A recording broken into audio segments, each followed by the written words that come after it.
دیر سے کرنا چاہتا ہوں. امیر جمع احباب مال دل سے پہلے پھر التفات دل دوستاں رہے نہ رہے. ابھی میرے بھائی بڑے خوبصورت اشعار سنا رہے تھے. اشعار کی دراصل ایک میسیج ہوتے ہیں حاضر و غائب لوگوں کے لیے، اور ان کے اشعار کو سنتے ہی مجھے جناب فیض کی غزل کے چند اشعار یاد آ گئے. چشم نم جان شوریدہ کافی نہیں، چشم نم جان شوریدہ کافی نہیں، تہمت عشق پوشیدہ کافی نہیں. آج بازار میں پا بجولاں چلو، دست افشاں چلو، مست رقصاں چلو، خاک برسر چلو، خوبہ داماں چلو، راہ تکتا ہے سب شہر جانا چلو. حاکم شہر بھی مجمع عام بھی، تیر الزام بھی سنگ دشنام بھی، صبح ناشاد بھی روز ناکام بھی. ان کا دم ساز اپنے سوا کون ہے، ان کا دم ساز اپنے سوا کون ہے، دست قاتل کے شایاں رہا کون ہے، شہر جانا میں اب باصفا کون ہے. رخت دل باندھ لو دل فگارو چلو، پھر ہم ہی قتل ہوئیں یارو چلو. میرے محترم ساتھیوں اور دوستوں، ہمارا آج کا کنونشن اور یہ کانفرنس بڑی اہمیت کی حامل ہے. اس پہ پاکستان بھر کے ایئرپورٹ سے اور ایویشن یونٹ سے نہ صرف افیسروں کی بلکہ یقین مانیے کہ سٹاف کی بھی نگاہیں لگی ہوئی. آج کی یہ کانفرنس محض کراچی یا گرد و نواح کے ہم خیال اور ہم رکاب قافلے کا ایک پڑاؤ نہیں، بلکہ یہ مایوسیوں، محرومیوں، زیادتیوں اور ظلمتوں کے گرداب میں ہچکولے کھاتے، ٹکرے سہتے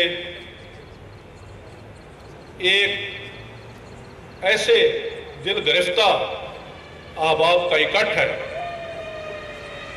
جن کی امیدوں اور توقعات کا سفینہ انشاءاللہ ساحل بامراد ہونے والا ہے. ساتھیوں،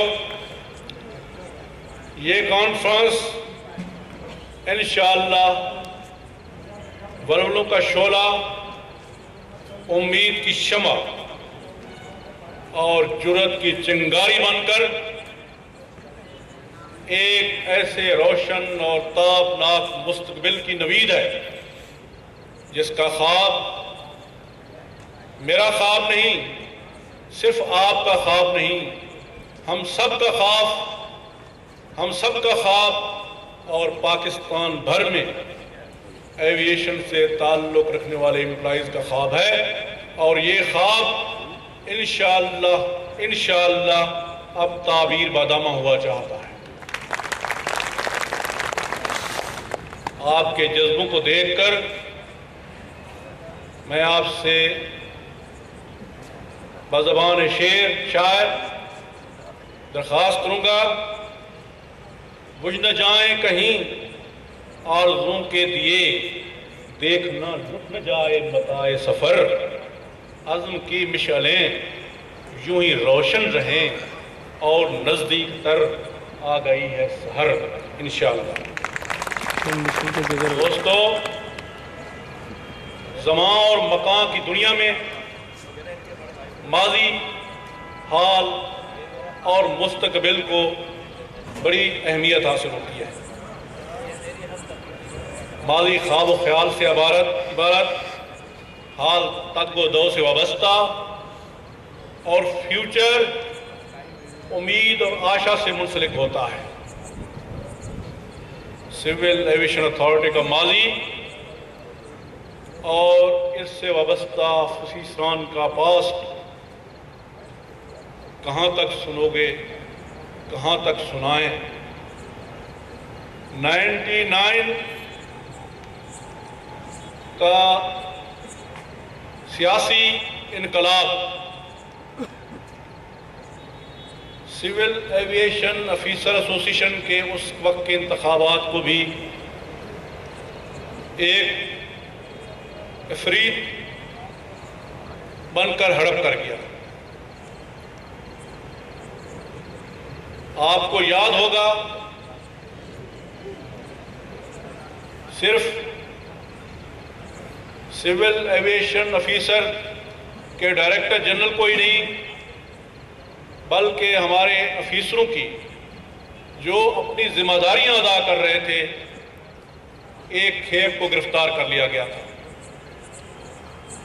اور اس کے ساتھ ہی لاہور سے مجھے گرفتار کیا گیا۔ 2.5 مہینے اس حبس بے جا میں محبوس رہا۔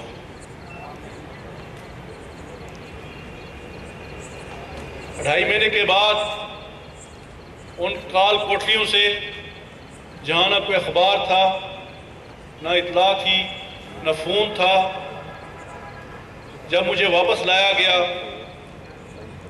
ایک فوجی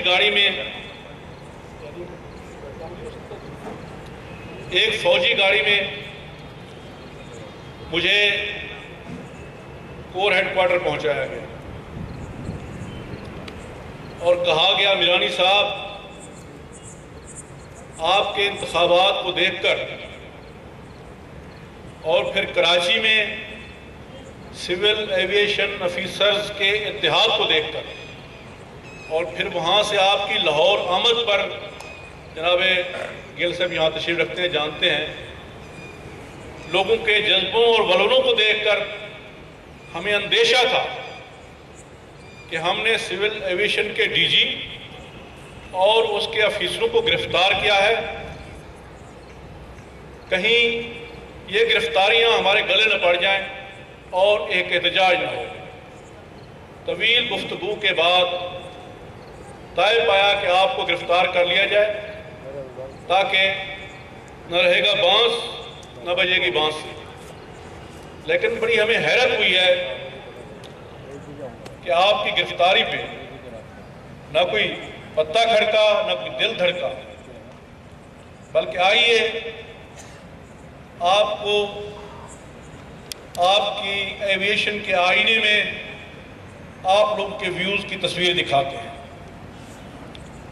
کچھ ٹیلی گرام، کچھ خطوط، کچھ بریفنگز، کچھ ہمارے سینئرز کی ملاقاتیں، ان کے نوٹس اور ان کے سارے وہاں جو ڈسکشن تھی ان کی،